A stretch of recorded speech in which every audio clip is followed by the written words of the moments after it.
Hello everyone, आज हम बात करेंगे excise inspector and GST inspector के बारे में कि दोनों एक ही होते हैं कि अलग अलग होते हैं, क्या फ़र्क होता है। ठीक है। तो आज हम बात करेंगे एक एसएससी सीजीएल की एक अच्छी पोस्ट है, दमदार वाली पोस्ट है, वर्दी वाली पोस्ट है। अगर आपको सच में वर्दी चाहिए, इंस्पेक्टर वाला रुतबा चाहिए, तो वो रहेगा एक्साइज इंस्पेक्टर। और इसी को ही अब जीएसटी इंस्पेक्टर बोलने लगे। दोनों एक ही हैं, दोनों में कोई फर्क नहीं है। एक्साइज इंस्पेक्टर ही जीएसटी इंस्पेक्टर है।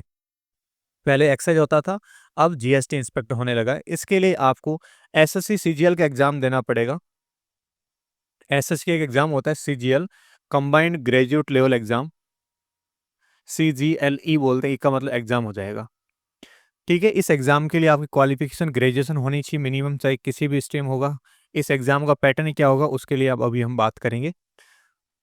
तो इस एग्जाम के बाद में आपको मिलेगा central excise inspector and GST inspector. इसमें एग्जाम का पैटर्न क्या होगा, फिजिकल कितना होगा, मेडिकल क्या होगा, कितनी सैलरी, कहाँ ट्रांसफ़र होगा, क्या पोस्टिंग, उन सब चीज़ों के तमाम चीज़ों के बारे में आज हम बात करने वाले हैं। चलिए स्टार्ट करते हैं।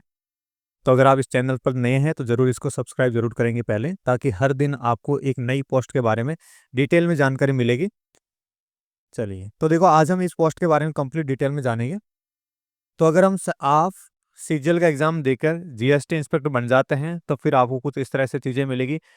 आपको 3 स्टार और बेल्ट वगैरह, ये कुछ चीज़ें आपको सामने नज़र आ रही हैं। अब देखो, जीएसटी इंस्पेक्टर होता है वो भारत सरकार non gazetted post B group के अंदर आता है, जिसकी अभी की ग्रेड पे है 4600 और बेसिक सैलरी है 44,900। और ये कुल मिला के जो इन हैंड सैलरी अपने पास आएगी वो 85,000 के आसपास हो जाती है, क्योंकि इसमें 50% डीए हो जाता है, एचआरए हो जाता है, 30% आधार पर टीए।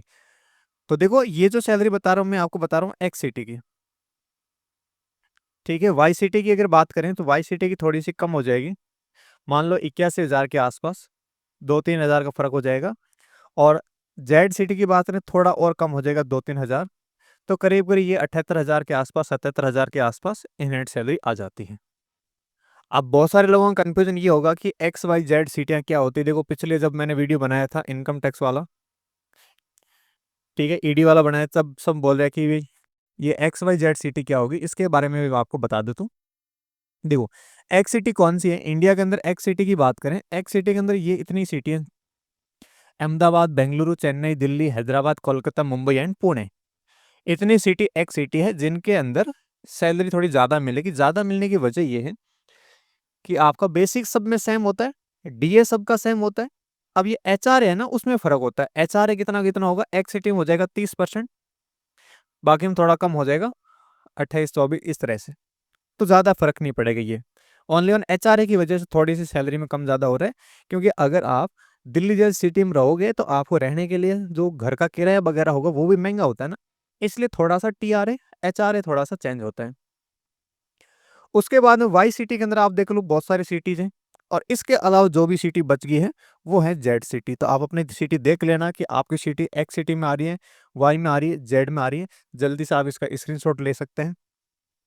ठीक है। चलिए, अभी देखो, फिलहाल आपने देखा होगा कि इंडियन गवर्नमेंट ने 8वें वेतन, 8 पे कमीशन को मंजूरी दे दी गई है। अभी ये जो सैलरी है वो 7वें वेतन के अकॉर्डिंग है। अगर 8वां वेतन लग जाता है, इसके बाद में आपकी सैलरी ये जो 85,000 वाली है ना, वो करीब करीब 1,10,000 के आसपास चली जाएगी। ठीक है। तो 8वां वेतन सैलरी को हाई करेगा, सैलरी बढ़ जाएगी आपकी करीब करीब। तो लगभग दोगुने तो नहीं होगी, लेकिन दोगुने के बराबर अपन कह सकते हैं, थोड़ा सा कम ज़्यादा इसके बराबर रहने वाली है। बाकी जो पूरा कंप्लीट टेबल आएगी उनकी, वो अपन बाद में डिस्कस कर लेंगे जैसे ही आपको दे दिया जाता है। ठीक है। तो ये इनकी रहती सैलरी। अब देखो, सिटी के बारे में हमने बात कर ली। आगे बात करें एग्जाम पैटर्न, तो आपको मैंने बोल दिया था कि भाई एसएससी सीजीएल का आपको एग्जाम देना पड़ेगा, जिसमें प्री का एग्जाम होगा टायर 1, जिसमें 200 नंबर आएंगे। सब्जेक्ट होंगे आपके पास math, reasoning, English and GK. सब में 25-25 सवाल आएंगे, 50-50 मार्क्स के होंगे। इस तरह से टोटल मिला के 200 नंबर का पेपर बनेगा। और ये क्वालिफाइंग रहेगा, फिर भी एसएससी कट ऑफ निकालती है, वो कट ऑफ भी क्लियर करनी पड़ेगी। उसके बाद में आपका मेंस का एग्जाम होगा 390 नंबर का। इसके अंदर आपके मैथ और रीजनिंग, इन दोनों में 30-30 सवाल आएंगे, 90-90 नंबर के। मतलब टोटल दोनों का 60 नंबर होगा, 60 सवाल होंगे और 180 नंबर का। इसी तरह इंग्लिश की बात करें तो इंग्लिश में 45 सवाल आएंगे 135 नंबर का। जीके की बात करें तो 25 सवाल आएंगे 75 नंबर। तो सबसे ज़्यादा वेटेज है वो इंग्लिश का रहता है इसके अंदर। तो आपको इंग्लिश को बहुत अच्छे ढंग से पढ़ना है क्योंकि मेंस के अंदर इंग्लिश का सबसे ज़्यादा वेटेज है। इसके बाद में कंप्यूटर के 20 सवाल आएंगे 60 नंबर की, ये आपको क्वालिफाइंग रहता है। टाइपिंग टेस्ट होता है उसी दिन 27-28 वर्ड पर मिनट इंग्लिश में होगा, वो भी आपको करना पड़ेगा उसी दिन। उसके बाद में आपका फाइनल रिजल्ट आएगा, आपका सिलेक्शन हो जाएगा। ठीक है। डॉक्यूमेंट वेरिफिकेशन वही डिपार्टमेंट करवाएगा, एसएससी रिजल्ट देकर फ्री हो जाएगी। डॉक्यूमेंट होगा वो सामने वाला डिपार्टमेंट ही करवाने वाला है। उसके बाद में कोई आपका इंटरव्यू नहीं होगा, उसमें आपका फिजिकल टेस्ट होगा और मेडिकल टेस्ट होगा। इन दोनों के बारे में आपकी बहुत अच्छी बातें पता होनी चाहिए कि ऐसा नहीं हो कि आपका सिलेक्शन होकर भी आपका नहीं हो जाए। ठीक है, तो ये आपको फिजिकल और मेडिकल की बातें जरूर ध्यान रखना। आगे बताऊं था कि कौन सा पॉइंट ऐसा है जो आपको खासकर ध्यान होना चाहिए। ठीक है, तो ये रह गया अपने पास में एग्जाम का पैटर्न। अगर हम वैकेंसी एंड कट ऑफ की बात करें, इस साल देखो 2024 के अंदर अच्छी वैकेंसी आई है 2664। ठीक है, अभी तक जो वैकेंसी अपडेट हो रखी है उसमें बता रखा है 2664, उसमें से जनरल कैटेगरी है 1067, ओबीसी के 737, एससी 420, एसटी 212 और ईडब्ल्यूएस 228 और कुछ। ठीक है, इस तरह से अपना टोटल वैकेंसी दे रखी। इसके बाद 2023 में 2482 वैकेंसी थी, उस टाइम कट ऑफ गई थी 310 390 में से। 2022 के अंदर वैकेंसी थी 1171, कट ऑफ गई थी 322। ये एक नॉर्मलाइजेशन कट ऑफ है क्योंकि उसमें 3 एग्जाम हुए थे मेंस के। और इस साल 2024 में भी 2 एग्जाम हो रहे हैं मेंस के, एक तो आज हो रहा है 18 तारीख को और कल संडे आ गया, और एक मंडे को 20 तारीख को और एग्जाम है। तो 2 शिफ्ट के अंदर 2024 का मेंस होगा। ठीक है, तो एक अच्छी वैकेंसी आई इस बार। क्योंकि देखो अगर हम सीजीएल के इंस्पेक्टर की बात करें ना, तो इंस्पेक्टर देखो इनकम टैक्स में बनता है, प्रिवेंटिव बनता है, एग्जामिनर होता है, एक्साइज में बनता है, जीएसटी, ये हो गया। तो सबसे अच्छी जॉब रुतबे वाली वो रहेगी एक्साइज इंस्पेक्टर, जीएसटी इंस्पेक्टर। क्यों रहते, देखो एक इसमें एक तो आपको यूनिफॉर्म मिलेगी अच्छी खाकी वाली, तो खाकी का अलग रुतबा है ही, वो तो आप जानते ही हैं कि अगर आप कहीं घूमते फिरते कहीं भी निकल जाएंगे तो लोग देखते हैं, आपको एक रेस्पेक्ट मिलती है। ठीक है, तो वो हो गया। बाकी आप कहीं भी रिश्तेदारी में जाओगे तब भी एक इज्जत मिलती है। ठीक है, बाकी सारी चीज़ें तो मिलती ही मिलती हैं, खाकी की वजह से रेस्पेक्ट बहुत ज़्यादा लेवल पर चली जाती हैं। देखो अगर हम इसके फिजिकल टेस्ट की बात करें तो आप लोग ध्यान रखना, फिजिकल टेस्ट इसका जो होगा वो आपके सिलेक्शन होने के बाद का होगा। यानी एसएससी ने मेंस का रिजल्ट निकाल दिया गया, आपको ये बता दिया गया भाई आप एक्साइज में सिलेक्ट हो चुके हैं। ठीक है, इससे पहले एक बात बता दूं, मेंस का रिजल्ट आएगा उससे पहले आपको एक प्रेफरेंस बनाई जाएगी कि आप कौन सी पोस्ट को लेना चाह रहे हैं। जैसे आपने अपनी मर्जी से प्रेफरेंस भर दी है, ठीक है, और आपका जो सिलेक्शन हो रहा है वो एक एक्साइज इंस्पेक्टर जीएसटी इंस्पेक्टर में हो गया है। ठीक है, और फिर आपको ये हाइट है 157.5, ये होना बहुत जरूरी है। अगर आपकी ये हाइट नहीं है तो एक्साइज इंस्पेक्टर को प्रेफरेंस में लास्ट में रखना, पहले मत रख लेना, क्योंकि मान लो बाई चांस ये आपको मिल गई ना, तो उसके बाद आपको हाइट में बाहर निकाल देंगे, उसके बाद आपका कोई चांस नहीं होगा दूसरी पोस्ट लेने का। ऐसा नहीं होगा कि भाई आपने सोचोगे कि हमने तो भाई ऐसे ही भर दिया था एक्साइज इंस्पेक्टर, हमें तो लेनी नहीं, हमें तो कोई और जॉब लेनी है, तो ऐसा कतई नहीं होगा। क्योंकि एसएससी रिजल्ट देकर फ्री हो चुकी है, अब डिपार्टमेंट क्या बोलेगा, भाई चल दूसरा आएगा। तो ऐसी गलती मत कर लेना कि अगर आपकी हाइट इतनी नहीं है तो आप एक्साइज इंस्पेक्टर को पहली प्रेफरेंस मत भरना, लास्ट में भर लेना। फिर वरना आप बोलोगे भाई एक्साइज इंस्पेक्टर नहीं मिली, एसएससी जाके बोलोगे भाई कि हमें तो दूसरी वैकेंसी मतलब दूसरी पोस्ट दे दो, तो एसएससी वाला एक ही बात बोलेगा, बेटा जरा इस बात तो रहने दे, अगली बारी अगली एसएससी सीजीएल की तैयारी कर ले। तो इसलिए सिलेक्शन होकर भी नहीं हो जाओगे। तो ये ध्यान रखना, ऐसा नहीं कि आपको सिलेक्शन हो गया ढोल बज के सगाई हो गई और फिर पता चला सिलेक्शन तो हुआ ही नहीं। ठीक है, ऐसे नहीं होने चाहिए। तो अगर आपकी हाइट है तो ही इसको प्रेफरेंस बढ़ना, वरना मत बढ़ना। चेस्ट देखो 81 सेंटीमीटर, ये फुलाव के साथ है, एक्सपेंडेड हिट है, यानी 76 से 81 तक ये चलता है। फिर वॉकिंग होगी 1.6 किलोमीटर 15 मिनट में आराम से कर सकते हैं, साइकिलिंग 8 किलोमीटर आधे घंटे के अंदर आराम से कर सकते हैं। नहीं आते साइकिलिंग सीख सकते हैं, ऐसा कोई इश्यू नहीं है। देखो फीमेल के लिए देखे जाए तो हाइट 152 है, या 157.5 या 152। लड़कियों ये भी ध्यान रखना, अगर आपकी हाइट भी नहीं है तो अभी इसको मत भरना है, रिस्क लेना ही नहीं है बिल्कुल, क्योंकि इसके अंदर अगर हाइट आपकी 1 सेंटीमीटर कम पड़ गई ना, और जो मापने वाला मेजरमेंट वाला वो बात नहीं मान रहा है, तो नहीं मानेगा, फिर बाहर ही निकालेगा सीधा। मिनिमम वेट आपका 48 किलो होना चाहिए, एकदम उड़न पर ही नहीं होनी चाहिए, हल्के में। ठीक है, ऐसा नहीं आप पढ़ते जा रहे हैं वेट बहुत कम होता जा रहा है। वॉकिंग देखो 1 किलोमीटर 20 मिनट में, साइकिलिंग 3 किलोमीटर 20 मिनट में, इतना तो कर ही लेते लड़कियां। ठीक है, तो ये रहता फिजिकल टेस्ट। उसके बाद में मेडिकल टेस्ट देख लो। बहुत बार हम देखा है भाई, मेडिकल के अंदर भी ये पॉइंट जरूर ध्यान रखना, कलर कलर ब्लाइंडनेस वाला। ज्यादातर लोग यहाँ बाहर हो जाते हैं, हर बार एक दो तो आउट होते ही होते हैं। ठीक है, तो इससे अच्छा है ना भाई, बाहर होने से अच्छा एक्सरसाइज मत भरो, कोई दूसरी वैकेंसी ले लो, दूसरी पोस्ट ले लो। तो अगर किसी को कलर ब्लाइंड का इश्यू है, इसका मतलब कुछ लोग होते हैं जिनको किसी कलर के अंदर डिफरेंस पता करना नहीं होता, जैसे दो कलर हो गए उनमें पता नहीं चलता है, वो होते हैं कलर ब्लाइंड वाले। तो अपने नज़दीक किसी भी अस्पताल में जाकर चेक करवा लो। अगर किसी को ऐसा है तो आप एक्साइज इंस्पेक्टर वाली पोस्ट को मत भरना, दूसरी वाली पहले रख लेना, इसको लास्ट में भर देना। ठीक है, बाकी देखो आई टेस्ट, ये तो कोई दिक्कत नहीं, चश्मा बिना चश्मा आपके डॉक्टर 6/6 कर देगा, आंखों वाला कोई दिक्कत नहीं है, ये ध्यान रखना कलर ब्लाइंडनेस वाला। दूसरा यूरिन टेस्ट, एक्सरे वगैरह, ये तो सारी चीज़ें नॉर्मल होती है मेडिकल के अंदर, तो ये बात है। तो मेडिकल का ये पॉइंट और फिजिकल का हाइट वाला पॉइंट, ये दो बात जरूर ध्यान रखना आप लोग। ठीक है भाई, अब देखो इसके बाद बात करें कि अगर मान लो कि आपको फाइनल फुल्ली एकदम सिलेक्शन हो चुका है, फुल्ली कोई तरह की दिक्कत नहीं है, अब आपको काम क्या करना पड़ेगा, कहाँ पर मिलेगी आपकी पोस्टिंग। तो देखो यहाँ पर अगर नॉर्थ की बात करें अपने इधर, तो दिल्ली जोन है, बाकी साउथ में जाओगे मुंबई, उधर आपकी ज़्यादा वैकेंसी होती है। तो नॉर्थ में मिलता भी बहुत कम है, क्योंकि वापस ये मेरिट बेस्ड अलोकेशन होता है, तो वापस से आपको पोस्टिंग प्रेफरेंस बढ़ाएंगे। तो दिल्ली बहुत सारे लोग भरते हैं, तो ज़्यादा मार्क्स होते हैं तो वो दिल्ली मिल जाती है, बाकी आपको साउथ में जाके।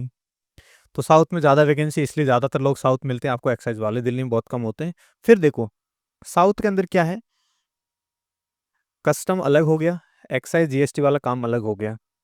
नॉर्थ के अंदर कस्टम जीएसटी वाला काम एक ही आदमी संभालते हैं, जो इंस्पेक्टर होते हैं यही संभालते हैं। साउथ के अंदर क्या होगा, कस्टम संभालेंगे प्रिवेंटिव और एग्जामिनर, जो कि अलग अलग इंस्पेक्टर पोस्ट होते हैं, एग्जामिनर और प्रिवेंटिव, वो संभालते हैं कस्टम वाले। और जो एक्साइज वाला होगा जीएसटी वाला, वो संभालेंगे एक्साइज जीएसटी इंस्पेक्टर। ठीक है, ठीक है। तो साउथ के अंदर ये होगा। नॉर्थ के अंदर क्या होगा कि आप ही लोग जीएसटी भी संभालोगे और कस्टम भी संभालोगे, दिल्ली चंडीगढ़ इस जोन के अंदर ये चीज़ें रहती हैं।